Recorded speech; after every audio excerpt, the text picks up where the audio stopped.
Bayangkan posisi kalian sedang di ujung tanduk. 1 jam sebelum rapat raksasa yang menentukan hidup matinya perusahaan, orang yang seharusnya presentasi malah kecelakaan parah di jalan. Sang CEO wanita yang cantik jelita sudah pucat pasi, siap menanggung malu dan kebangkrutan. Namun, di tengah kepanikan itu, seorang pria berseragam biru lusuh, seorang office boy yang selama ini dianggap tak kasat mata, tiba-tiba maju mengambil alih podium. Apa yang terjadi selanjutnya bukan hanya menyelamatkan perusahaan, tapi membuat satu kantor menangis gemetar mengetahui siapa dia sebenarnya.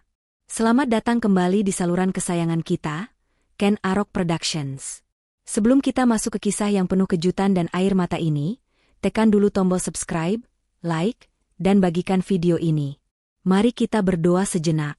Saya doakan bagi teman-teman yang sudah subscribe dan setia menonton, semoga Allah melimpahkan rezeki yang deras seperti air mengalir, diberikan kesehatan yang paripurna, keberkahan dalam setiap langkah, dan kebahagiaan yang tak pernah putus. Amin, amin ya Rabbal Alamin. Coba tulis, amin, di kolom komentar, dan sebutkan kalian menonton dari kota mana saja. Insya Allah, doa orang banyak akan lebih cepat menembus langit dan dikabulkan oleh Tuhan semesta alam. Sudah siap? Mari kita mulai ceritanya. Jam dinding kuno di lobi gedung bergaya kolonial itu baru menunjukkan pukul 6 pagi. Udara di kawasan Kota Baru, Yogyakarta, masih terasa dingin menusuk tulang, bercampur dengan sisa embun semalam. Di saat sebagian besar karyawan berdasi masih terlelap dalam selimut hangat mereka, sesosok pria kurus berkacamata sudah sibuk memeras kain pel di sudut ruangan. Namanya Bimo. Dengan seragam biru muda yang warnanya mulai pudar karena terlalu sering dicuci, Bimo bergerak dalam sunyi.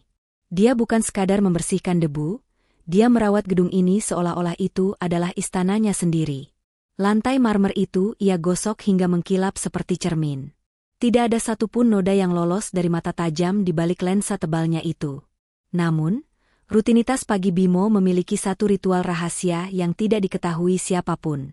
Setelah memastikan koridor bersih, ia melangkah pelan menuju ruangan paling besar di ujung lorong. Ruangan dengan papan nama berlapis emas bertuliskan, Larasati, CEO Jawa Dwipa. Pintu itu tidak terkunci. Bimo masuk dengan langkah hati-hati, takut meninggalkan jejak di karpet tebal ruangan itu. Pemandangan di meja kerja sang bos besar sangat kacau. Tumpukan kertas berserakan, sisa gelas kopi semalam yang sudah dingin, dan catatan-catatan kecil yang ditempel sembarangan menandakan betapa stresnya pemilik ruangan itu semalam. Bimo menghela napas panjang. Tanpa diperintah, tangannya yang cekatan mulai merapikan kekacauan itu. Anehnya, dia tidak sekadar menumpuk kertas. Matanya membaca sekilas judul setiap dokumen. Laporan keuangan disatukan dengan faktur pajak, desain produk disatukan dengan sampel bahan. Bimo tahu persis mana yang prioritas dan mana yang sampah. Seakan-akan dia hafal betul isi otak sang CEO. Setelah meja itu rapi dan simetris, Bimo merogoh saku celananya. Ia mengeluarkan sebuah permen rasa kopi. Dengan senyum tipis yang tulus, ia meletakkan permen itu tepat di atas buku agenda kerja Bularas, bersanding dengan vas bunga yang baru saja ia ganti airnya. Bimo menatap bingkai foto di meja itu, foto Laras yang sedang tersenyum lebar saat wisuda. Sebuah senyuman yang jarang terlihat belakangan ini karena tekanan pekerjaan. Sambil mengelap bingkai foto itu dari debu tipis, Bimo bergumam pelan, suaranya nyaris tak terdengar, hanya untuk dirinya sendiri. Selamat pagi, Bu Laras. Hari ini akan berat, saya tahu Ibu kurang tidur lagi semalam. Semoga gula dari permen ini bisa sedikit memaniskan pahitnya hari Ibu nanti. Semangat ya, Bu. Saya cuma bisa bantu lewat doa dan meja yang bersih ini. Suara langkah kaki satpam di luar gedung membuyarkan lamunannya. Bimo buru-buru meletakkan lapnya, membenarkan letak kacamatanya yang melorot, lalu bergegas keluar dari ruangan mewah itu sebelum ada yang melihatnya. Dia kembali menjadi hantu. Kembali menjadi Bimo si office boy pendiam yang selalu menunduk, menyembunyikan kecerdasan dan perasaan tulusnya di balik ember pel dan sapu lidi. Dia tidak sadar, hari ini takdir akan memaksanya melepas topeng, orang kecil, itu dan menunjukkan siapa dia sebenarnya di hadapan dunia. Matahari mulai meninggi, membiaskan cahaya panas yang menembus jendela-jendela besar kantor Jawa Dwipa. Suasana yang tadinya hening kini berubah riuh oleh suara derap langkah karyawan dan dering telepon. Tepat pukul 9, ketika semua orang sudah sibuk dengan pekerjaannya, sosok yang paling dihindari di kantor itu akhirnya menampakkan batang hidungnya. Dia adalah Reza, manajer pemasaran yang selalu datang terlambat namun berjalan dengan dagu diangkat tinggi seolah-olah dialah pemilik perusahaan ini. Penampilannya memang necis, rambutnya ditata rapi dengan minyak rambut berlebihan, dan aroma parfumnya begitu menyengat hingga bisa tercium dari jarak 5 meter. Saat Reza melangkah masuk ke lobi, matanya langsung tertuju pada Bimo yang baru saja menyelesaikan pelan terakhirnya di dekat pintu masuk. Lantai itu sudah bersih mengkilap, kering, dan siap menyambut tamu penting. Namun, bagi Reza, melihat Bimo yang tenang dan rajin entah kenapa selalu memancing rasa tidak suka di hatinya. Mungkin karena sorot mata Bimo yang terlalu cerdas untuk seorang pesuruh, atau mungkin karena Reza memang hobi menginjak orang kecil demi memuaskan egonya. Tanpa peringatan, Reza yang sedang memegang gelas kopi plastik dari kedai mahal itu memiringkan tangannya. Cairan hitam pekat itu tumpah, membasahi lantai putih yang baru saja dibersihkan Bimo dengan susah payah. Bimo terhenti, menatap genangan kopi itu, lalu menatap Reza. Bukannya meminta maaf, Reza malah berdecak pinggang dengan wajah meremehkan. UPS, tumpah. Heh, Bimo, kamu itu kerja pakai mata atau tidak? Lihat nih, sepatu mahal saya jadi kena cipratan gara-gara caramu mengepel yang tidak becus. Cepat bersihkan. Jangan cuma bengong seperti orang bodoh. Kamu itu dibayar buat kerja, bukan buat melamun. Bimo tidak membantah. Dia hanya menghela napas panjang, menahan gemuruh di dadanya, lalu berjongkok mengambil kain pelnya kembali. Maaf, Pak Reza. Segera saya bersihkan, ucap Bimo pelan, nadanya datar namun tegas. Reza mendengus kasar, lalu melangkahi kain pel Bimo seolah-olah pria itu adalah sampah, berjalan menuju ruangan Bularas dengan senyum palsu yang sudah ia siapkan. Di dalam ruangan CEO, Laras tampak semakin gelisah membolak-balik berkas. Begitu melihat Reza masuk, wajah Laras sedikit cerah, berharap ada kabar baik. Reza, bagaimana materi presentasi untuk Mr. Van der Wijk nanti? Kamu sudah kuasai semua data ekspor dan detail jenis kayunya? Ini pertaruhan hidup mati kita. Reza tersenyum manis. Senyum seorang penjilat ulung. Tenang saja, Bularas. Semuanya aman terkendali. Saya sudah delegasikan ke Pak Danu untuk menyusun detail teknisnya. Ibu tahu kan, saya fokus di strategi lobi tingkat tinggi. Biar Pak Danu yang urus hal-hal kecil begitu. Nanti saya tinggal maju dan memukau mereka dengan pesona saya. Padahal, kenyataannya Reza sama sekali tidak membaca materi itu. Dia buta sama sekali tentang produk yang dijual perusahaannya sendiri. Dia hanya berencana menumpang kesuksesan di atas punggung Pak Danu yang bekerja keras. Laras mengangguk ragu, firasatnya tidak enak. Namun dia tidak punya pilihan lain selain percaya pada manajernya itu. Dia tidak tahu bahwa kepercayaan itu sebentar lagi akan menjadi mimpi buruk yang nyaris menghancurkan segalanya. Di balik pintu jati ukiran Jepara yang kokoh itu, suasana justru terasa jauh lebih mencekam dibandingkan di luar sana. Larasati, sang pemimpin muda yang baru berusia 26 tahun, duduk terpaku di kursi kebesarannya. Wajah cantiknya tampak lelah. Lingkaran hitam samar terlihat di bawah matanya yang indah, saksi bisu dari malam-malam panjang tanpa tidur.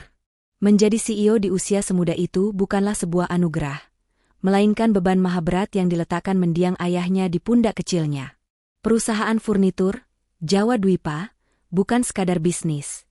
Ini adalah nyawa dan warisan keluarga. Namun kini, nyawa itu sedang sekarat. Utang operasional menumpuk, dan pesanan ekspor menurun drastis. Laras memijat pelipisnya yang berdenyut kencang. Pertemuan dengan Mr. Van der Wijk siang ini adalah satu-satunya sekoci penyelamat. Jika investor asal Belanda itu tidak mau menanamkan modal, maka minggu depan pabrik di Bantul harus tutup, dan ratusan pengrajin akan kehilangan mata pencaharian mereka. Pikiran itu menghantui Laras seperti hantu di siang bolong.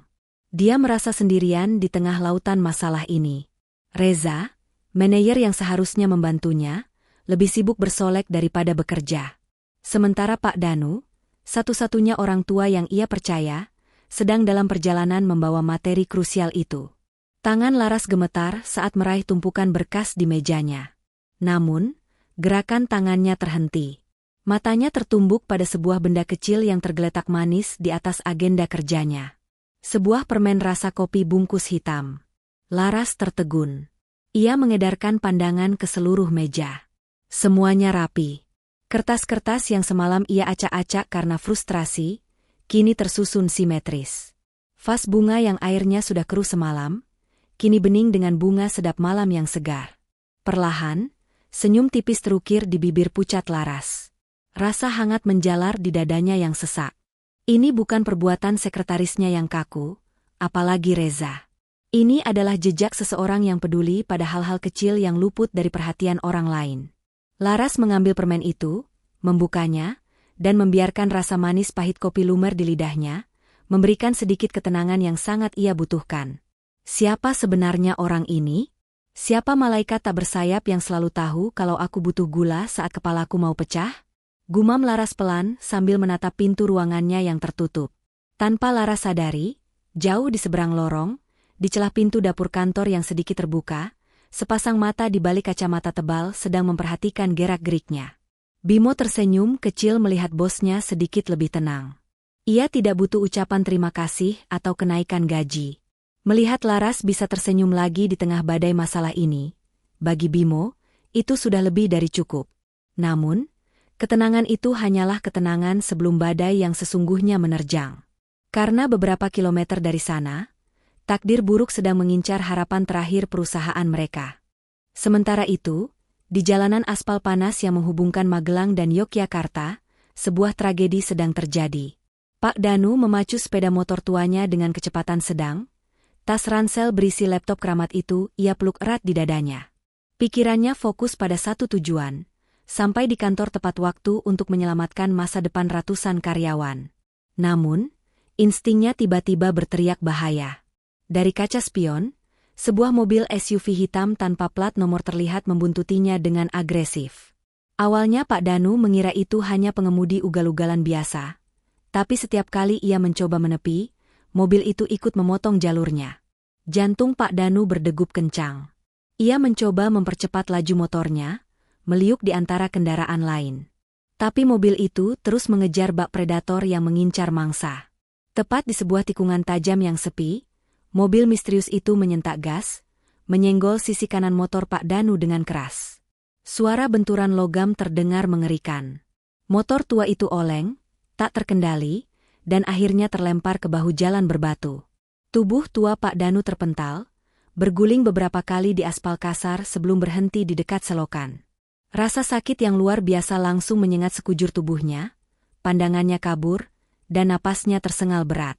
Namun, hal pertama yang ia cari bukanlah lukanya, melainkan tas ranselnya.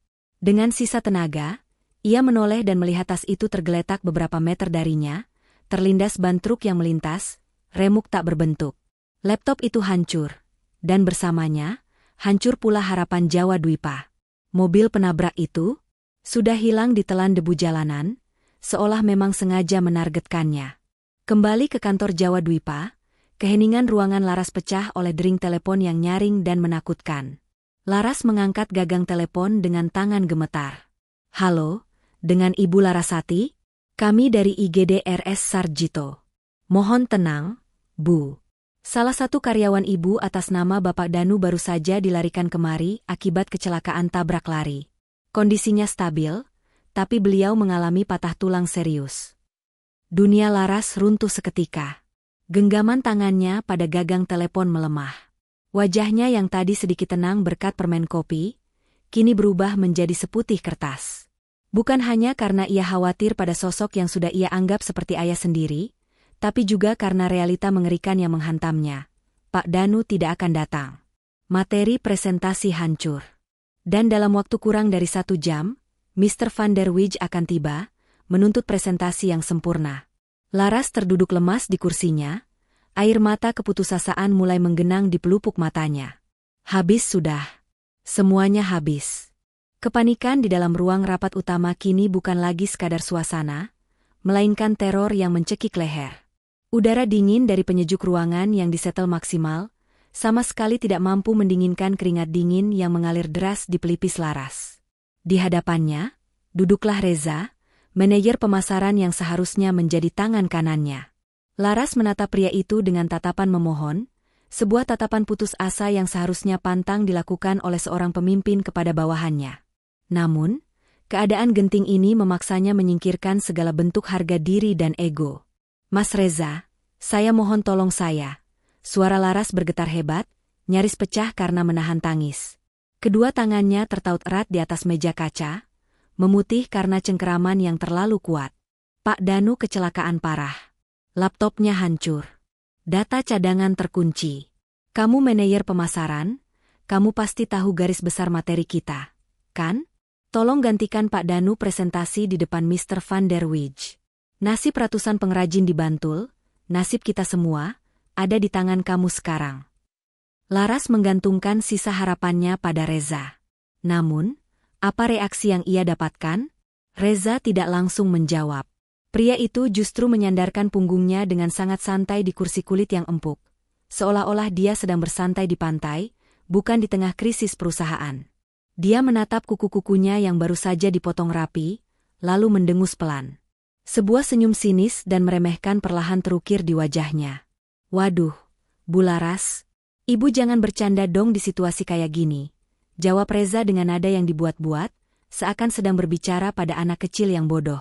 Ia menegakkan duduknya, menatap Laras tepat di mata, tapi bukan dengan simpati, melainkan dengan tatapan mengejek. "Itu materi teknis banget, Bu. Soal serat kayu, soal usia pohon, soal teknik pengeringan kiln dry. Itu kan makanannya Pak Danu. Saya ini orang marketing, tugas saya jualan kecap, bukan jelasin resep dapur. Kalau saya yang maju dan salah ngomong, nanti perusahaan kita malah jadi bahan tertawaan bule itu. Saya nggak mau ambil risiko konyol itu." "Tapi Mas Reza, kita nggak punya pilihan lain," potong Laras, suaranya meninggi karena frustrasi. Reza mengangkat bahu acuh tak acuh. "Salah ibu sendiri. Siapa suruh kasih semua tanggung jawab ke orang tua bangka itu? Harusnya dari awal ibu siapin rencana cadangan. Ini namanya manajemen buruk, Bu. Poor management. Kalau kapal ini karam, yaitu tanggung jawab kaptennya, bukan awak kapalnya." Kata-kata itu bagaikan sembilu berkarat yang menyayat hati Laras. Bukannya membantu menarik dayung di tengah badai, Reza malah melubangi perahu mereka. Namun, yang tidak Laras ketahui, di balik penolakan itu tersimpan ambisi busuk yang mengerikan. Dalam hatinya, Reza justru bersorak kegirangan mendengar kabar kecelakaan Pak Danu. Ini adalah momen yang ia tunggu-tunggu selama 2 tahun terakhir. Reza tahu, jika presentasi ini gagal total dan investor marah besar, kredibilitas Laras akan hancur lebur di mata pemegang saham. Laras akan dianggap CEO muda yang tidak kompeten, gadis manja yang tidak becus memimpin warisan ayahnya. Dan ketika Laras dilengserkan nanti, tebak siapa kandidat terkuat yang akan menggantikannya duduk di kursi empuk CEO itu? Benar, Reza. Dia sengaja membiarkan perusahaan ini terbakar, hanya agar dia bisa menjadi raja di atas abu reruntuhannya. Dia tidak peduli pada nasib karyawan lain, yang ada di kepalanya hanyalah jabatan, kuasa, dan uang. Belum sempat Laras membalas ucapan Reza yang menyakitkan itu, belum sempat pula air matanya menetes, pintu ruang rapat tiba-tiba terbuka dengan kasar. Suara engsel pintu yang beradu dengan dinding memecah ketegangan di antara mereka berdua. Sekretaris Laras, seorang gadis muda bernama Rini, berdiri di ambang pintu dengan wajah pucat pasi. Napasnya tersengal-sengal, dadanya naik turun seolah ia baru saja berlari maraton dikejar hantu. Tanpa perlu bertanya, Laras merasakan firasat buruk yang luar biasa, seakan udara di ruangan itu tiba-tiba tersedot habis. Bu Laras. Gawat, Bu." Rini terbata-bata, tangannya menunjuk ke arah jendela lobi dengan gemetar. Mobilnya sudah masuk gerbang utama. Alphard hitam plat diplomatik. Itu rombongan Mr. Van der Wijs. Mereka datang 15 menit lebih awal dari jadwal. Jantung Laras serasa berhenti berdetak detik itu juga.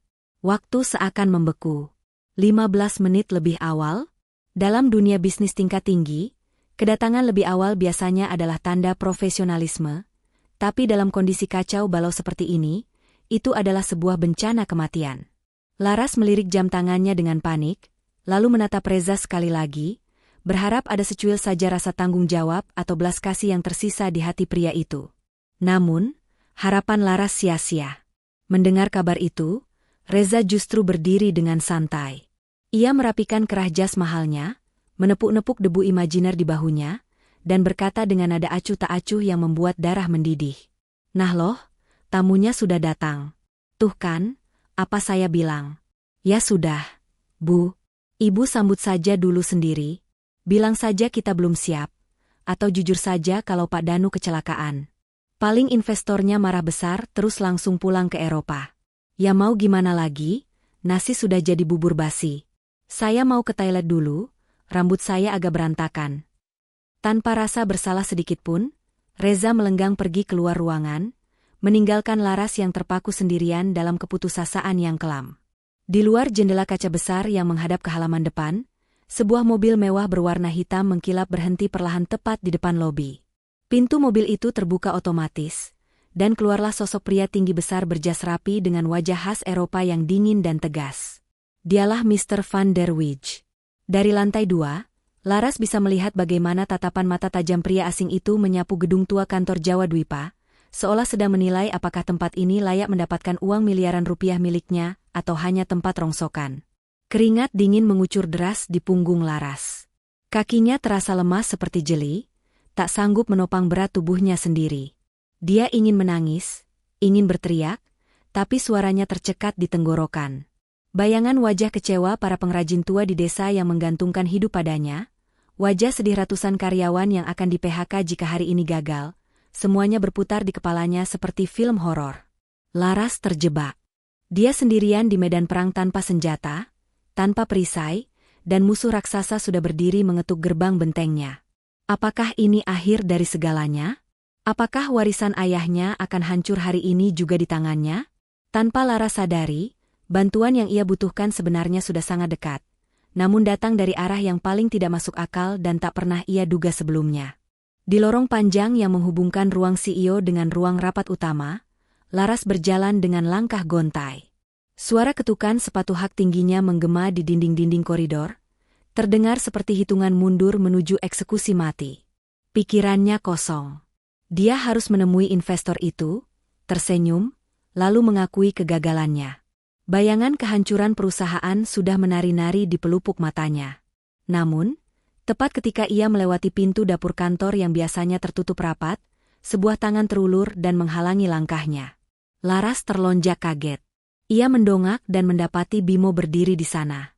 Namun, ada yang berbeda dari pemuda itu. Bimo tidak lagi memakai celemek plastik kotor yang biasa ia kenakan saat mencuci gelas. Dia sudah melepas sarung tangan karetnya, merapikan rambutnya yang biasa acak-acakan, dan berdiri tegak dengan postur yang belum pernah dilihat Laras sebelumnya. Punggungnya lurus, bahunya tegap, dan sorot matanya di balik kacamata tebal itu tidak lagi menunduk takut, melainkan menatap lurus tajam ke dalam manik mata Laras. "Minggir, Bimo. Saya sedang tidak ingin diganggu," ucap Laras lemah, mencoba menepis tangan karyawannya itu. "Saya harus ke depan sekarang." Namun, Bimo tidak bergeming. Kakinya terpaku kokoh di lantai seolah ia adalah pilar beton. "Ibu tidak boleh ke depan dengan wajah putus asa seperti itu." Suara Bimo terdengar berat dan tenang. Sangat berbeda dengan suara pelan yang biasa ia keluarkan saat meminta izin mengepel lantai. "Kalau ibu masuk ke sana tanpa persiapan, Jawa Dwipa tamat hari ini juga." Laras menatap Bimo dengan campuran rasa marah dan bingung. "Lalu saya harus apa? Pak Danu kecelakaan, Reza kabur, dan saya tidak punya materi apapun. Kamu mau saya sulap?" "Minggir, Bimo. Saya bisa gantikan Pak Danu," potong Bimo cepat dan tegas. Kalimat itu membuat Laras terdiam seketika. Hening menyelimuti koridor itu. Laras menatap Bimo dari ujung kaki sampai ujung kepala, memastikan telinganya tidak salah dengar. Seorang office boy, yang tugas hariannya menyeduh kopi dan membuang sampah, baru saja menawarkan diri untuk memimpin negosiasi miliaran rupiah dengan investor asing. Kamu sadar bicara apa?" Laras tertawa getir, tawa orang yang hampir gila karena stres. "Kamu itu OB, Bimo. Kamu mau bicara apa di depan mereka? Mau nawarin kopi? Jangan bikin saya makin pusing." Bimo maju selangkah, mempersempit jarak di antara mereka. Tatapannya semakin intens, penuh keyakinan yang mengintimidasi namun menenangkan. Saya hafal materi Pak Danu, Bu. Setiap pagi saat saya membersihkan ruangan Bapak, beliau selalu latihan presentasi dengan suara keras. Saya dengar semuanya. Saya hafal di luar kepala. Mulai dari filosofi serat kayu, hitungan biaya produksi, sampai proyeksi keuntungan 5 tahun ke depan. Dan satu lagi, saya tahu password cadangan cloud Pak Danu yang Ibu butuhkan. Tentu saja soal password itu Bimo sedikit berbohong, karena sebenarnya ia menguasai materi itu bukan karena menghafal, tapi karena ia memang ahlinya. Namun, dalam situasi genting ini, Laras butuh alasan logis untuk percaya. Beri saya waktu 5 menit, Bu. Cuma 5 menit. Kalau saya gagal di 5 menit pertama, Ibu boleh pecat saya detik itu juga. Tapi kalau Ibu masuk sendirian sekarang, kita semua mati. Pilih mana, Bu? Laras terpaku. Jantungnya berdegup kencang melihat keseriusan di wajah Bimo. Tidak ada keraguan sedikit pun di sana. Di tengah badai kepanikan ini, anehnya, justru tatapan tajam si tukang pel inilah yang menawarkan satu-satunya pegangan yang kokoh. Apakah ini perjudian gila? Ya. Tapi Laras sadar, dia sudah tidak punya kartu lain untuk dimainkan. Keputusan gila itu akhirnya diambil. Dengan napas tertahan, Laras mengangguk pelan kepada Bimo, memberikan izin tanpa kata. Mereka berdua berjalan berdampingan menyusuri lorong menuju ruang rapat utama. Namun, tepat beberapa langkah sebelum mereka mencapai pintu jati raksasa itu, sosok Reza muncul dari arah toilet. Rambutnya sudah tertata klimis kembali, wajahnya segar seolah tidak ada beban, kontras sekali dengan wajah Laras yang tegang. Langkah Reza terhenti mendadak saat melihat pemandangan aneh di depannya. Bos besarnya berjalan beriringan dengan seorang petugas kebersihan. Matanya menyipit, menatap Bimo dengan pandangan jijik, seolah melihat kotoran yang menempel di sepatu mahalnya. Tanpa basa-basi, Reza langsung merentangkan tangannya, memblokir jalan mereka berdua tepat di depan pintu masuk.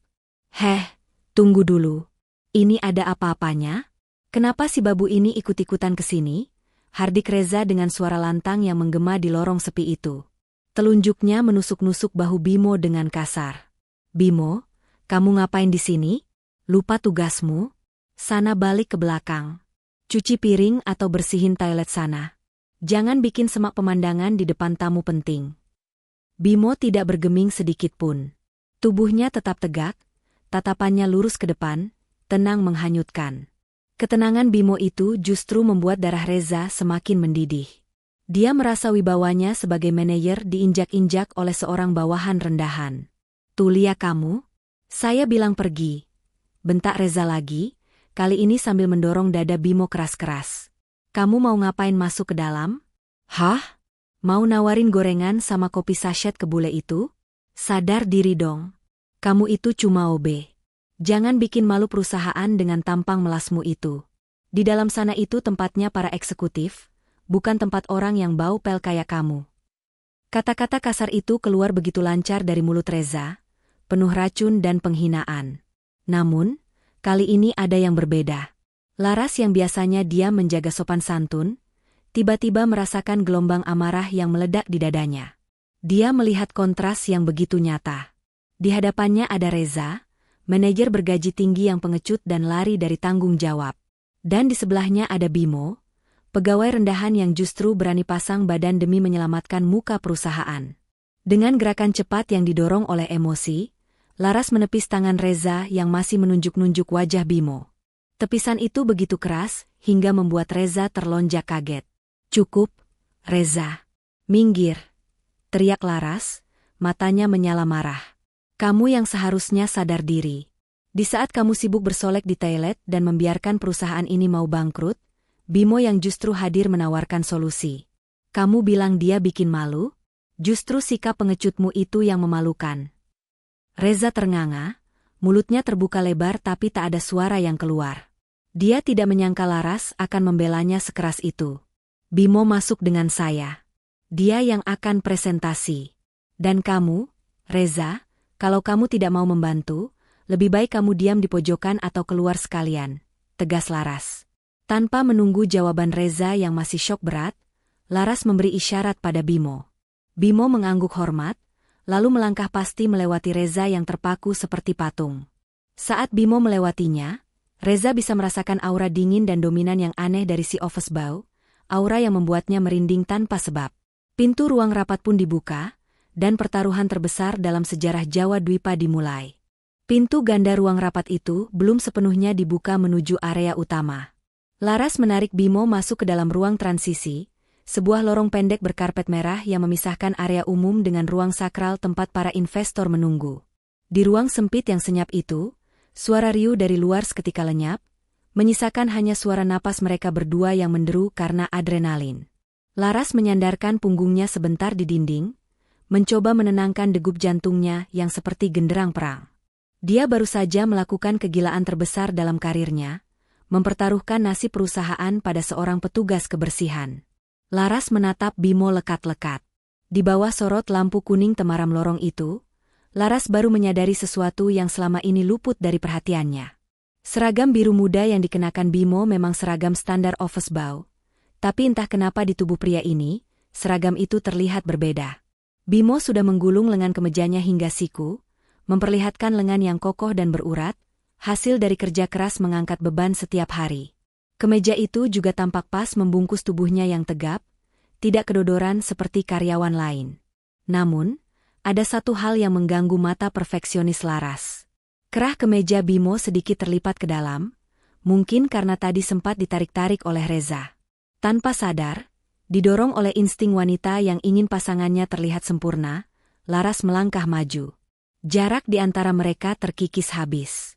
Aroma tubuh Bimo menyeruak masuk ke indera penciuman Laras. Bukan aroma parfum mahal seperti milik Reza, melainkan aroma sabun mandi biasa yang segar bercampur dengan aroma maskulin yang menenangkan. Diam sebentar, bisik Laras, suaranya sedikit parau. Tangan halus sang CEO terulur, menyentuh leher Bimo untuk merapikan kerah kemeja itu. Jemarinya yang dingin tidak sengaja bersentuhan dengan kulit hangat di leher Bimo. Ada kejutan listrik statis yang aneh menjalar di sana. Bimo terpaku, tubuhnya menegang menerima perlakuan itu. Dia menundukkan wajahnya sedikit, dan untuk pertama kalinya dalam jarak sedekat ini, mata mereka bertemu tanpa penghalang. Di balik lensa kacamata tebal yang sering berembun itu, Laras melihat sepasang mata coklat gelap yang tajam, cerdas, dan penuh misteri. Mata itu indah sekali, dikelilingi bulu mata yang lentik. Laras sempat tertegun, napasnya tertahan sepersekian detik. Jantungnya berdesir hebat, sebuah sensasi asing yang belum pernah ia rasakan sebelumnya, bahkan saat bersama mantan tunangannya dulu. Siapa sebenarnya pria ini? Kenapa ada sorot mata seorang pemimpin di wajah seorang pelayan? Sadar dirinya mulai hanyut, Laras buru-buru menarik tangannya dan mundur selangkah, menyembunyikan rona merah yang mulai menjalar di pipinya. Dia berdeham pelan, mencoba mengembalikan wibawanya sebagai atasan. Dengar baik-baik, Bimo. Di balik pintu kedua ini, ada 5 orang asing yang memegang nyawa kita. Mereka tidak peduli siapa kamu, mereka hanya peduli uang mereka aman. Jangan bikin saya malu. Kalau kamu gugup, lihat saya. Jangan lihat mereka. Bimo tersenyum tipis, kali ini senyumnya bukan lagi senyum sopan bawahan, tapi senyum menenangkan seorang pria dewasa. Dia membenarkan letak kacamatanya dengan gerakan elegan. Tenang saja, Bu. Anggap saja kita sedang mengobrol santai di warung kopi, tapi kopinya seharga 50 miliar. Ibu cukup duduk manis dan percaya sama saya. Kalimat itu terdengar begitu arogan, tapi anehnya di telinga Laras terdengar sangat meyakinkan. Bimo mengangguk sekali, lalu tangannya terulur mendorong pintu besar di hadapan mereka. Cahaya terang dari ruang rapat menyilaukan mata, dan panggung sandiwara terbesar pun dimulai. Suasana di dalam ruang rapat utama, bagaikan sebuah sidang pengadilan yang mencekam. Di ujung meja panjang yang terbuat dari kayu mahoni mengkilap, duduklah Mr. Van der Wijg beserta 4 orang staf ahlinya. Wajah mereka kaku, tanpa senyum, dengan tangan terlipat di dada. AC sentral yang berdengung, halus seolah menjadi satu-satunya suara yang berani terdengar di sana. Ketika Laras masuk diikuti oleh Bimo, alis tebal sang investor bule itu terangkat tinggi. Tatapannya langsung tertuju pada seragam biru muda yang dikenakan Bimo. Jelas sekali, dia merasa tersinggung. Mengapa dalam pertemuan bisnis bernilai puluhan miliar, dia justru dihadapkan pada seorang petugas kebersihan? Reza yang mengekor di belakang mereka buru-buru, mengambil tempat duduk di pojok ruangan. Dia menyandarkan punggungnya santai, bibirnya menyunggingkan senyum licik, bersiap menonton pertunjukan komedi tragis di mana Laras dan Babu-nya akan dipermalukan habis-habisan. Reza yakin, begitu Bimo membuka mulut dengan bahasa Inggris yang gagap, kontrak itu akan melayang dan jabatan CEO akan jatuh ke tangannya. Laras mempersilakan Bimo maju ke depan mimbar. Tangan Laras dingin dan basah oleh keringat. Dia duduk di samping Mr. Van der Wijch dengan jantung yang berdegup tak karuan, berdoa dalam hati agar keajaiban benar-benar ada. Bimo berdiri di depan layar proyektor putih yang masih kosong. Namun, bukannya sibuk menyalakan laptop atau membagikan makalah, Bimo justru melakukan hal yang tak terduga. Dia mematikan layar proyektor itu, hingga ruangan menjadi sedikit redup. Lalu dengan tenang, dia berjalan mendekati meja Mr. Van der Wijch, mengambil sebuah sampel balok kayu jati mentah yang tergeletak di sana sebagai pajangan. "Maaf, Mr. Van der Wijch," suara Bimo memecah keheningan. "Kita tidak butuh layar proyektor hari ini. Karena jiwa dari bisnis ini bukan ada di data digital, tapi ada di tangan Anda sekarang." Seketika itu juga, Laras terbelalak. Itu bukan bahasa Inggris pasaran. Bimo berbicara dengan aksen Eropa yang sangat kental, elegan, dan berwibawa, persis seperti para bangsawan lama. Tidak ada sedikit pun kegugupan dalam suaranya. Reza yang tadinya senyum-senyum sendiri di pojokan, mendadak melongo kaget, menegakkan punggungnya dengan wajah tidak percaya. Bimo mengangkat potongan kayu itu tinggi-tinggi. Matanya berbinar, bukan seperti orang yang sedang jualan, tapi seperti seorang seniman yang sedang memuja karyanya. Banyak orang berpikir kayu hanyalah benda mati. Tapi bagi kami di Jawa Dwipa, ini adalah rekaman kehidupan. Lihat garis-garis gelap yang meliuk ini, Tuan. Ini bukan cacat produksi. Ini adalah urat kayu. Garis ini terbentuk ketika pohon jati ini bertahan hidup melewati musim kemarau yang panjang dan tanah yang tandus. Semakin keras hidup pohon ini, semakin indah ukiran alami yang ia buat di dalam tubuhnya. Sama seperti bisnis kita, Tuan. Kekuatan bukan lahir dari kemudahan, tapi dari tempaan masalah. Ruangan itu hening total. Para staf ahli Mr. Van der Wijch yang tadinya sibuk main ponsel, kini meletakkan gawai mereka dan menatap Bimo lekat-lekat. Bimo terus bercerita, bukan tentang angka penjualan, melainkan tentang filosofi bagaimana para pengrajin di desa berpuasa dan berdoa sebelum menebang pohon, bagaimana kayu itu diperlakukan seperti manusia. Bimo tidak sedang presentasi, dia sedang mendongeng. Dan dongeng itu menyihir semua orang di ruangan, termasuk Laras yang menatap punggung Bimo dengan mata berkaca-kaca, seolah melihat sosok asing yang begitu memukau. Sihir kata-kata Bimo masih menggantung di udara, menciptakan keheningan yang penuh kekaguman. Mr. Van der Wijch tampak mengangguk-angguk pelan, jari jemarinya mengetuk meja seirama dengan detak jantung Laras yang mulai tenang. Namun, ketenangan itu justru bagaikan neraka bagi Reza. Dari sudut ruangan, wajah manajer pemasaran itu merah pada menahan amarah dan dengki. Dia tidak terima melihat seorang office boy rendahan mendapatkan panggung yang seharusnya menjadi miliknya. Ego Reza terusik hebat. Dia harus menghentikan kegilaan ini sebelum Bimo semakin bersinar. Dengan gerakan kasar yang merusak suasana, Reza tiba-tiba berdiri dari kursinya. Suara decitan kaki kursi yang bergesekan dengan lantai memecah keheningan sakral itu. "Cukup. Cukup dongeng pengantar tidurnya," seru Reza lantang, memotong momentum Bimo. Dia berjalan mendekat dengan senyum meremehkan, mencoba mengambil alih dominasi ruangan. "Mr. Van der Wijch, mohon maaf atas pertunjukan sirkus ini. Karyawan rendah ini memang pandai bicara soal perasaan dan klinik, tapi kita di sini adalah pebisnis, bukan pujangga. Bisnis itu soal angka, Tuan. Soal keuntungan." Reza berbalik menatap Bimo dengan tatapan membunuh, yakin bahwa inilah saatnya dia menelanjangi kebodohan Bimo. "Heh, Bimo. Kamu bisa cerita soal jiwa kayu sampai mulutmu berbusa. Tapi saya tanya sekarang, berapa break-even pound untuk proyek ekspor ini jika kurs rupiah melemah 2%? Bagaimana strategi supply chain kamu untuk memangkas cost production yang membengkak di kuartal lalu? Jawab pakai data. Jangan pakai puisi." Laras menahan napas. Wajahnya kembali pucat. Dia tahu Bimo hafal naskah presentasi Pak Danu, tapi pertanyaan Reza adalah jebakan teknis yang membutuhkan analisis ekonomi mendalam. Tidak mungkin seorang petugas kebersihan paham soal akuntansi biaya tingkat lanjut. Laras sudah siap untuk berdiri dan menyelamatkan Bimo. Namun tangan Bimo memberi isyarat agar Laras tetap duduk. Dengan tenang, Bimo meletakkan sampel kayu itu. Ia mengambil spidol hitam di meja, lalu berjalan menuju papan tulis putih di samping layar proyektor. Tanpa kalkulator, tanpa melihat catatan, tangan Bimo menari lincah menuliskan deretan angka rumit. Pertanyaan bagus, Pak Reza, jawab Bimo santai tanpa menoleh, sambil terus menulis. Untuk mencapai BEP dengan fluktuasi kurs 2%, kita tidak perlu menaikkan harga jual. Justru, masalahnya ada di inefisiensi logistik yang Bapak buat sendiri. Selama ini, Bapak menggunakan 3 vendor perantara untuk pengiriman kayu dari Bantul ke pelabuhan. Itu memboroskan biaya sebesar 15%. Bimo berbalik, menunjuk angka terakhir yang ia lingkari di papan tulis. Angka itu menunjukkan penghematan miliaran rupiah. Jika kita memotong jalur perantara itu dan menggunakan armada internal seperti yang dulu disarankan Pak Danu, marin keuntungan kita naik jadi 30%. Jadi, Pak Reza, kebocoran anggaran itu bukan karena kurs, tapi karena manajemen vendor Bapak yang kurang cerdas. Skakmat.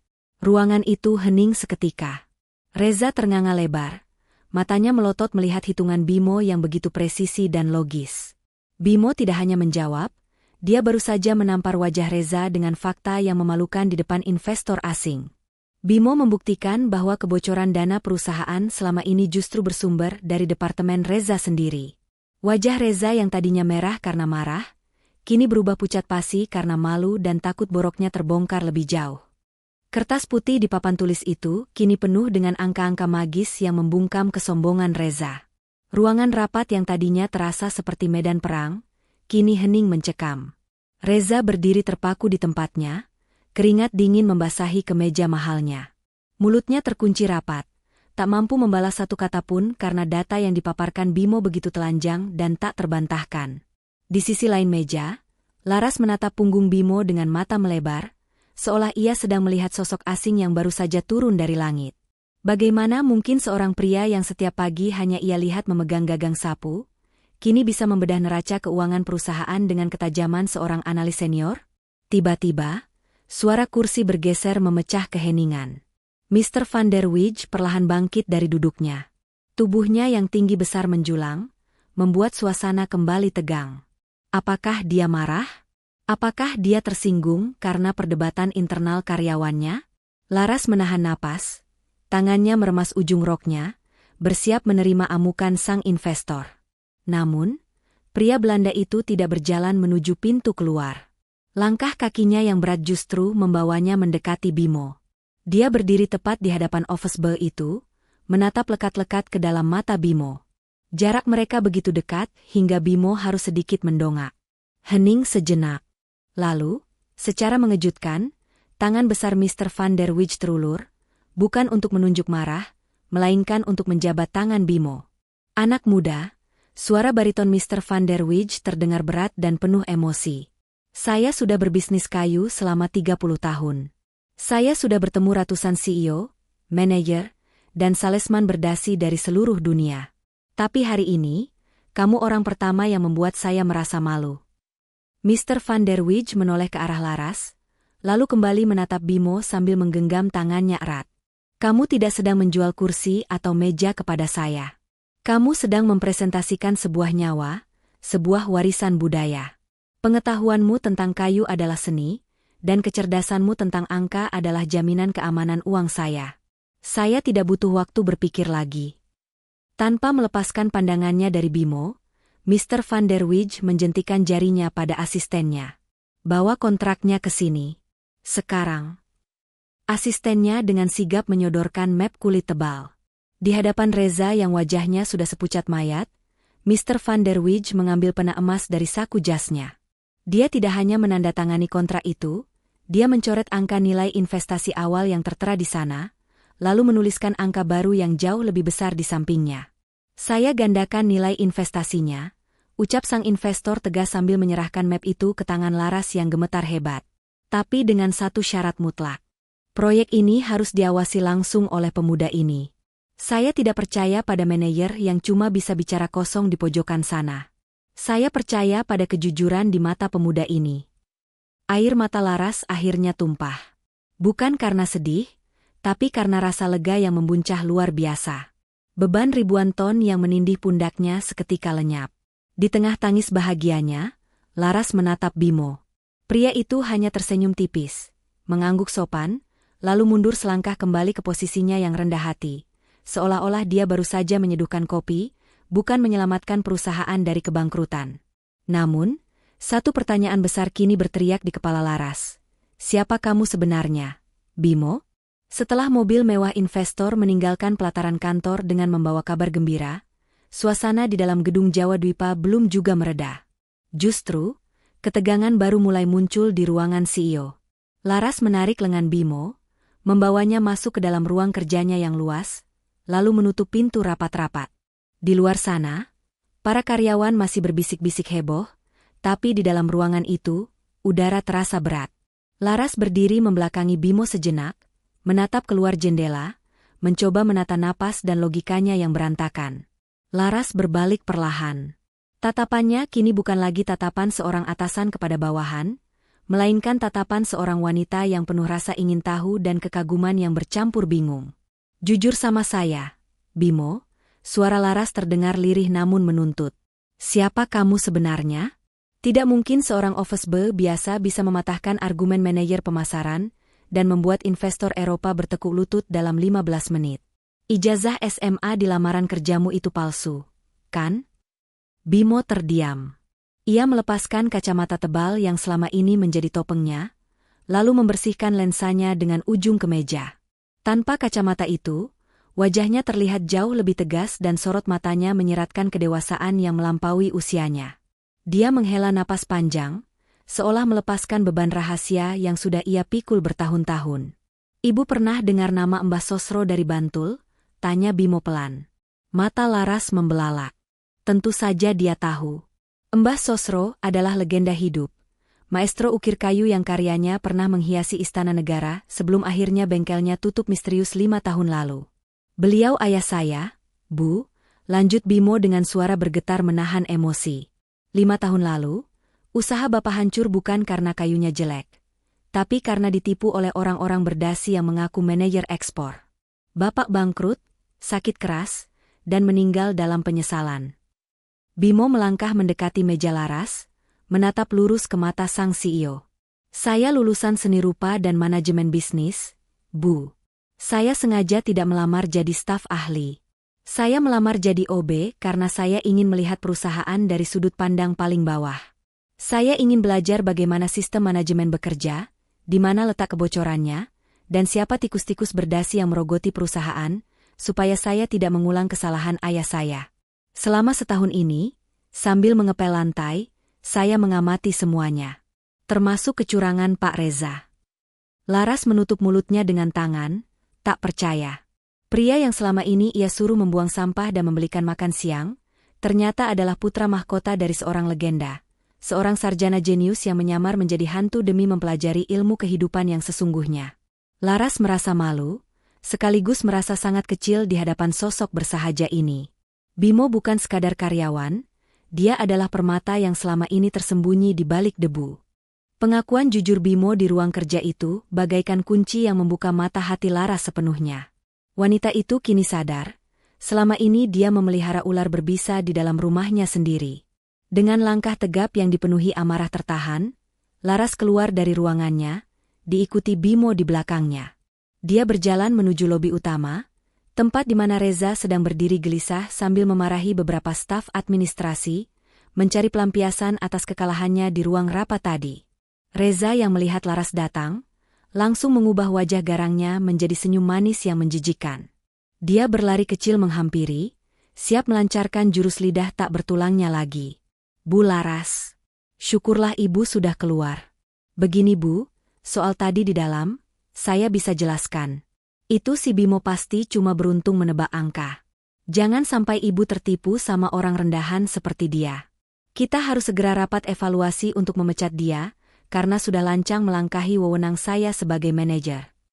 Laras berhenti tepat di hadapan Reza. Wajahnya dingin, sedingin es. Dia tidak menjawab ocehan Reza, melainkan menepuk tangannya keras-keras 3 kali, memanggil seluruh perhatian karyawan di lobi itu. Satpam, resepsionis, hingga staf keuangan, semua menoleh dan berkumpul membentuk lingkaran. Dengar semuanya, suara Laras lantang menggema. Hari ini kita semua belajar satu hal penting. Bahwa jabatan tinggi dan dasi mahal tidak menjamin seseorang punya otak dan hati nurani. Laras menatap Reza tajam, membuat nyali pria itu mendadak ciut. Reza, selama 2 tahun kamu bekerja di sini, kamu selalu melaporkan bahwa biaya operasional membengkak karena harga bahan baku naik. Tapi hari ini, seorang petugas kebersihan yang kamu hina setiap hari, justru membongkar kebusukanmu. Bimo membuktikan lewat data, bahwa uang perusahaan bocor karena kamu menunjuk vendor-vendor mahal yang ternyata milik kerabatmu sendiri, kan? Wajah Reza memucat seketika, keringat dingin bercucuran deras. Rahasianya terbongkar. Dia gagap, mencoba menyangkal. Bu, itu fitnah.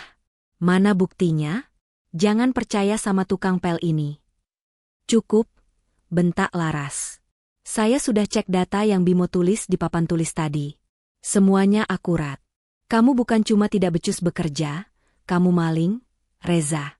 Kamu benalu yang nyaris membunuh warisan ayah saya. Laras menunjuk pintu keluar dengan telunjuk gemetar karena emosi. Detik ini juga, kemasi barang-barangmu. Kamu saya pecat dengan tidak hormat.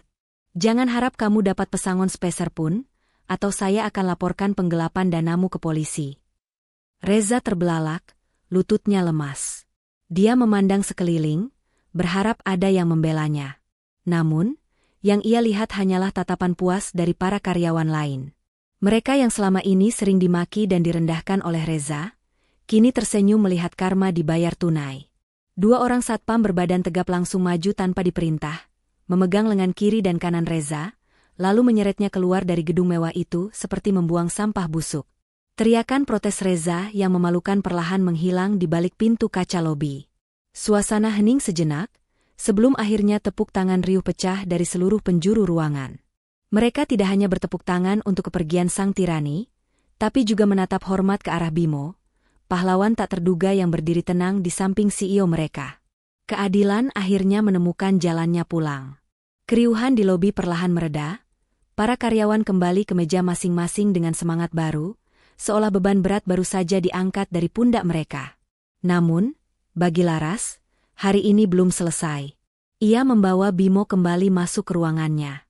Kali ini, Laras tidak duduk di kursi kebesarannya di balik meja kerja, melainkan duduk di sofa tamu, sejajar dengan Bimo. Ini adalah simbol penghormatan, sebuah pengakuan bahwa derajat mereka kini setara. Laras menyodorkan secangkir teh hangat yang ia buat sendiri, bukan buatan sekretarisnya. Bimo, ucap Laras lembut, matanya menatap lekat wajah pria di hadapannya yang kini tampak jauh lebih bersinar tanpa seragam mobenya. Kursi manajer pemasaran dan operasional sekarang kosong. Dan setelah apa yang kamu tunjukkan tadi, saya rasa saya akan gila kalau mencari orang lain. Posisi itu milikmu. Gajinya 3 kali lipat dari gaji Reza, ditambah fasilitas mobil dan tunjangan pendidikan kalau kamu mau lanjut S2. Saya butuh mitra yang punya visi, bukan cuma bawahan yang asal bapak senang. Kamu bersedia? Tawaran itu adalah impian jutaan orang. Siapa yang menolak naik jabatan dari tukang pel langsung menjadi manajer eksekutif dalam waktu 1 jam? Namun, Bimo tidak langsung mengiyakan. Ia menyeruput tehnya perlahan, lalu meletakkan cangkirnya di meja. Ada senyum misterius yang tersungging di bibirnya. Saya terima tawaran ibu, jawab Bimo tegas, membuat Laras menghela napas lega. Tapi, saya punya satu syarat mutlak. Kalau ibu tidak setuju dengan syarat ini, saya lebih baik tetap jadi OB saja. Laras mengernyitkan dahi. Ia sudah siap jika Bimo minta saham atau bonus besar. Itu wajar. Katakan saja, Bimo. Kamu mau saham? Atau mau libur tambahan? Bimo menggeleng pelan. Bukan uang, Bu.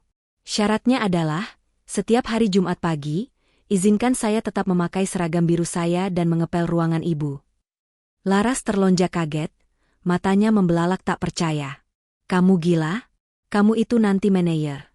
Bimo, masa manajer mengepel lantai? Apa kata karyawan lain nanti? Kenapa kamu minta hal konyol begitu?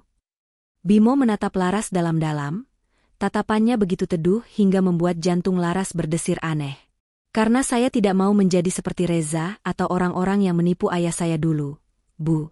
Jabatan tinggi itu licin, bisa membuat orang lupa daratan. Dengan tetap memegang kain pel setiap Jumat, saya akan selalu ingat dari mana saya berasal. Saya akan ingat rasa sakitnya direndahkan, supaya saya tidak merendahkan orang lain. Bimo mencondongkan tubuhnya sedikit, suaranya melembut, berubah menjadi bisikan yang lebih personal. Dan satu lagi, kalau saya jadi manajer di ruangan lain, siapa yang akan memastikan vas bunga di meja ibu selalu simetris dan permen kopinya selalu tersedia setiap pagi? Saya tidak percaya orang lain bisa merawat ruangan ini setulus saya merawat pemiliknya. Wajah Laras seketika memerah padam seperti kepiting rebus.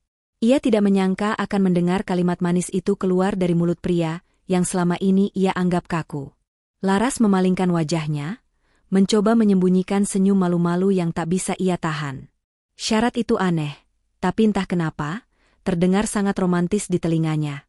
Dengan anggukan pelan dan pipi yang masih merona, Laras menyetujui syarat unik itu, menandai awal dari hubungan kerja, dan mungkin hubungan hati, yang sangat tidak biasa di kantor Jawa Dwipa. 3 bulan telah berlalu sejak badai besar itu mengguncang Jawa Dwipa. Suasana kantor kini berubah total. Di bawah kepemimpinan duet maut Laras dan Bimo, perusahaan melesat maju. Namun, yang paling menarik perhatian para karyawan bukan hanya grafik keuntungan yang naik, melainkan kedekatan yang semakin tidak wajar antara sang CEO cantik dan manajer barunya itu.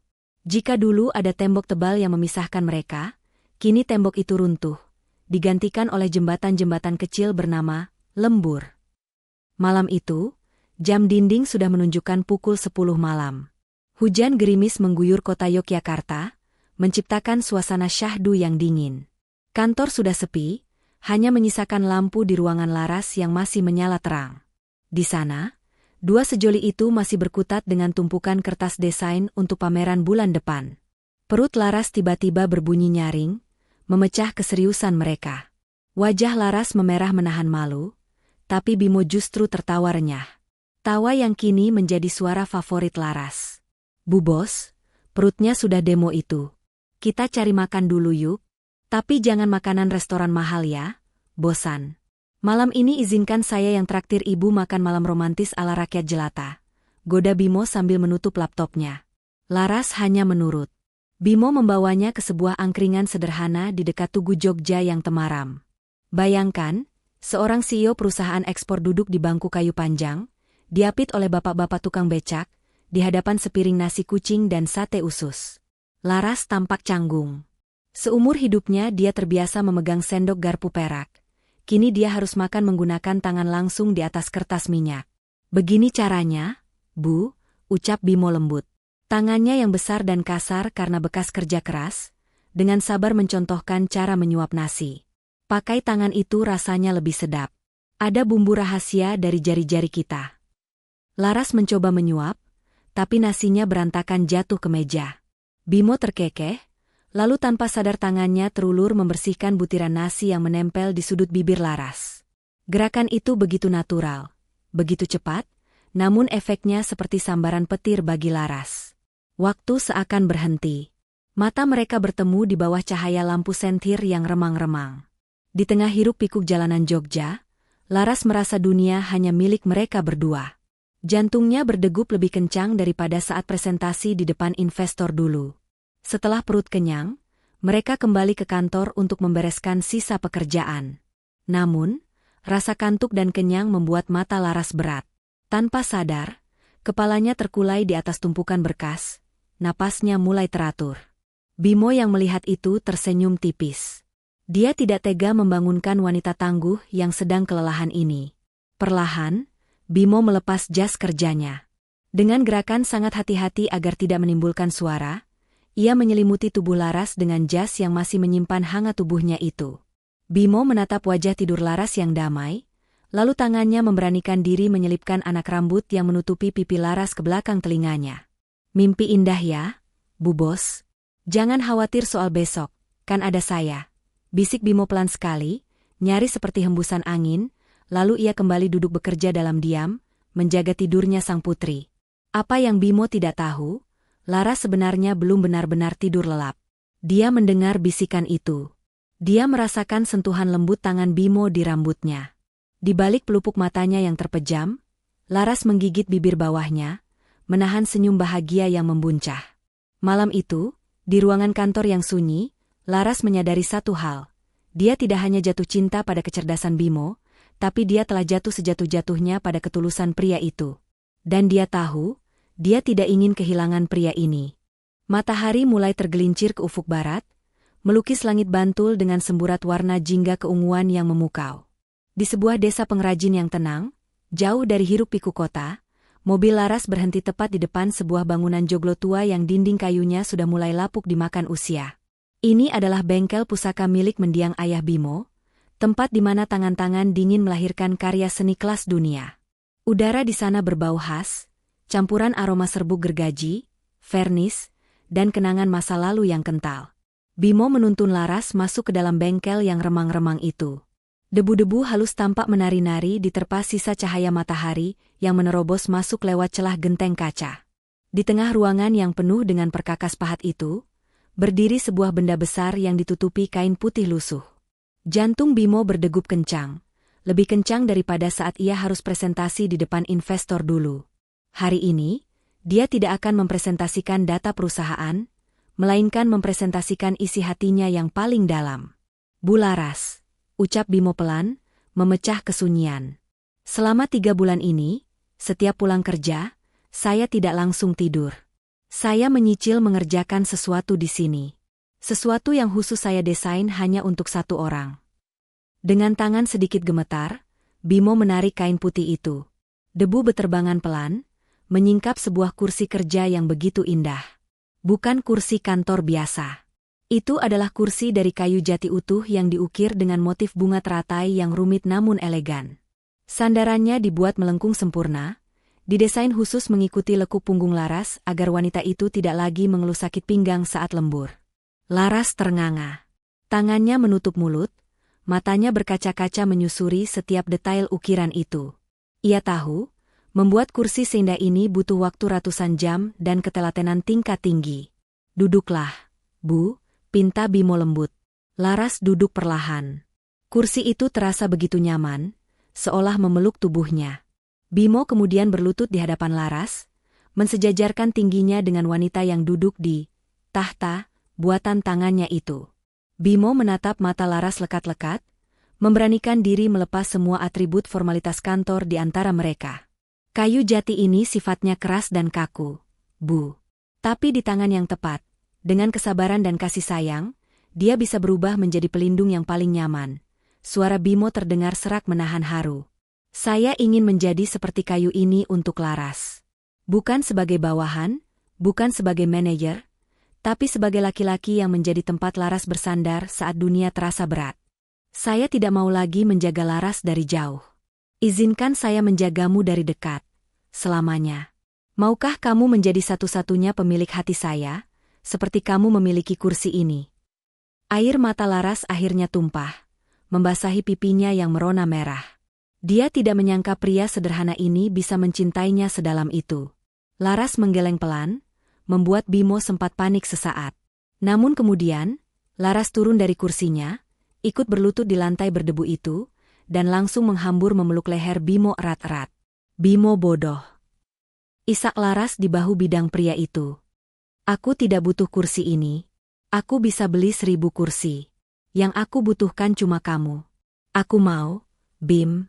Aku mau banget. Sore itu, di tengah bengkel tua yang menjadi saksi bisu perjuangan hidup Bimo, dua hati akhirnya bersatu tanpa sekat jabatan. Tidak ada lagi Ibu Bos dan Pak Manajer. Yang ada hanya sepasang manusia yang saling menemukan rumah di pelukan satu sama lain. Hari yang dinanti-nantikan oleh seluruh semesta akhirnya tiba. Di kaki Gunung Merapi yang berdiri gagah membelah langit, tepatnya di sebuah pendopo agung kawasan Kaliurang, janur kuning melengkung indah menyambut hari bahagia dua sejoli ini. Udara pagi yang sejuk bercampur dengan aroma melati segar yang menggantung di setiap sudut ruangan, menciptakan suasana sakral yang membuat bulu kuduk merinding. Suara gending Jawa mengalun lembut, seirama dengan detak jantung Bimo yang pagi ini tampak sangat berbeda. Lihatlah dia. Pria yang dulu kita kenal dengan seragam biru lusuh dan ember pel di tangannya, kini menjelma menjadi sosok pangeran Jawa yang sesungguhnya. Bimo mengenakan beskap hitam beludru dengan bordiran emas yang membalut tubuh tegapnya. Kain jarik yang melilit pinggangnya, belangkon yang bertengger rapi di kepalanya, serta keris pusaka peninggalan ayahnya yang terselip di punggung, membuat auranya begitu memukau. Tidak ada lagi jejak si office boy yang pemalu. Yang berdiri di depan penghulu hari ini adalah seorang pemimpin keluarga yang gagah berani. Di sisi lain, saat Larasati keluar dari kamar rias untuk menjalani prosesi panggih, semua tamu undangan menahan napas. Dia begitu cantik, nyaris tak nyata. Riasan Paes Ageng Yogyakarta menghiasi wajahnya, memancarkan aura keanggunan seorang ratu. Kebaya putih sucinya berkilauan diterpa cahaya matahari pagi. Saat mata mereka bertemu, dunia seakan berhenti berputar. Tidak ada kata yang perlu diucapkan, hanya tatapan penuh cinta yang berbicara bahwa mereka telah menemukan rumah untuk pulang. Momen paling mengharukan pecah saat ijab kabul diucapkan. Pak Danu, yang sudah pulih total dari kecelakaannya, duduk sebagai saksi nikah dengan mata sembab. Tangannya gemetar menghapus air mata bahagia. Dia melihat Bimo bukan sekadar sebagai atasan atau mantan bawahannya, tapi sebagai anak lelakinya sendiri yang berhasil membuktikan bahwa ketulusan bisa mengalahkan segalanya. Sah, teriak para saksi serempak, diikuti doa yang menggema ke langit, mengetuk pintu rahmat Tuhan. Namun, di tengah kebahagiaan yang membuncah itu, ada satu pemandangan kontras yang menyayat hati di luar pagar pendopo. Di balik batang pohon besar, sesosok pria kurus dengan pakaian lusuh berdiri mengintip jalannya acara. Itu Reza. Wajahnya kusam, matanya cekung menyiratkan penyesalan yang teramat dalam. Dia melihat mantan bawahannya kini bersanding di pelaminan dengan wanita yang dulu ia impikan jabatannya. Reza hanya bisa menunduk, meremas topi kumalnya, lalu berbalik pergi menyeret langkah kakinya yang berat. Dia sadar, surga itu terkunci baginya bukan karena takdir, tapi karena keserakahan hatinya sendiri. Sementara di dalam sana, Bimo dan Laras tersenyum bahagia, siap mengarungi bahtera rumah tangga dengan cinta yang sederhana namun kokoh, sekuat kayu jati yang mereka cintai. 2 kali musim kemarau telah berlalu sejak pesta pernikahan yang menghebohkan itu. Waktu seakan berlari cepat di kantor Jawa Dwipa, namun jejak kebahagiaan tertinggal abadi di setiap sudutnya. Perusahaan furnitur itu kini bukan lagi sekadar tempat mencari nafkah, melainkan telah tumbuh menjadi raksasa bisnis yang disegani di Asia. Ekspor mereka menembus pasar Eropa dan Amerika, membawa nama harum para pengrajin desa ke panggung dunia. Namun, bukan angka keuntungan yang membuat kantor ini istimewa, melainkan siapa yang memegang kemudinya. Pagi ini, seperti pagi-pagi biasanya, sebuah mobil keluarga yang nyaman, bukan mobil sport mewah yang pamer, berhenti di lobi utama. Pintu terbuka, dan turunlah pasangan emas yang selalu dinanti-nantikan para karyawan. Bimo turun lebih dulu, lalu dengan sigap membukakan pintu untuk istri tercintanya, Laras. Bimo kini terlihat semakin matang dengan setelan jas abu-abu yang pas badan, sementara Laras memancarkan aura keibuan yang anggun dalam balutan blazer kerja yang elegan. Saat mereka melangkah masuk lobi, tidak ada lagi suasana tegang atau ketakutan seperti zaman tirani Reza dulu. Para karyawan, mulai dari resepsionis hingga, tentu saja, para office boy, menyapa mereka dengan senyum lebar yang tulus. "Selamat pagi, Pak Bimo." "Selamat pagi, Bu Laras," sapa mereka riang. Bimo tidak hanya mengangguk. Dia berhenti sejenak, menepuk bahu seorang petugas kebersihan muda yang sedang mengepel lantai, persis seperti yang dulu ia lakukan setiap hari. "Lantainya bersih sekali, Dik. Terima kasih ya sudah membuat kantor kita nyaman." "Semangat kerjanya," ucap Bimo tulus. Petugas kebersihan itu tersenyum bangga, merasa dihargai selayaknya manusia, bukan robot. Itulah budaya baru yang dibawa Bimo, memanusiakan manusia. Pasangan itu kemudian berjalan menuju lift khusus eksekutif. Ketika pintu logam itu tertutup dan mengurung mereka berdua dalam ruang privasi yang sempit, Topeng profesionalisme mereka seketika luruh. Bimo menatap wajah istrinya dari pantulan cermin dinding lift. Tanpa kata, ia membalikkan badan, merapikan sedikit rambut Laras, lalu mendaratkan kecupan hangat dan lama di kening wanita yang sangat dicintainya itu. "Siap memimpin dunia lagi hari ini, Nyonya Direktur?" tanya Bimo dengan nada menggoda, matanya menyipit jenaka. Laras tertawa kecil, melingkarkan tangannya di lengan kekar suaminya, tempat bersandar paling nyaman di dunia. "Selalu siap, asalkan didampingi Pak Manajer operasional kesayangan saya. Jangan jauh-jauh ya, Pak. Saya bisa pusing kalau nggak lihat wajah Bapak 1 jam saja." Denting lift berbunyi, menandakan mereka telah sampai di lantai puncak. Pintu terbuka, menampilkan lorong kantor yang sibuk menanti arahan mereka. Bimo dan Laras saling melempar senyum terakhir, mengeratkan genggaman tangan sejenak, lalu melangkah keluar bersama-sama menyongsong masa depan. Kisah Bimo mengajarkan kita satu hal penting, sahabat Ken Arok Productions. Bahwa kemuliaan seseorang bukan dilihat dari seragam apa yang ia pakai, apakah itu jas mahal atau seragam office boy yang lusuh. Kemuliaan sejati terletak pada kejujuran, kerja keras, dan seberapa besar hati kita untuk melayani orang lain. Bimo membuktikan bahwa permata akan tetap bersinar meski tersembunyi dalam lumpur sekalipun. Terima kasih sudah mengikuti perjalanan cinta dan perjuangan Bimo dari awal sampai akhir. Jika cerita ini menginspirasi kalian, jangan lupa tekan tombol like, tulis pendapat kalian di kolom komentar, dan bagikan video ini ke teman-teman kalian agar semangat baik ini menular. Sampai jumpa di kisah-kisah dramatis selanjutnya, hanya di Ken Arok Productions. Salam sukses dan bahagia selalu untuk kita semua.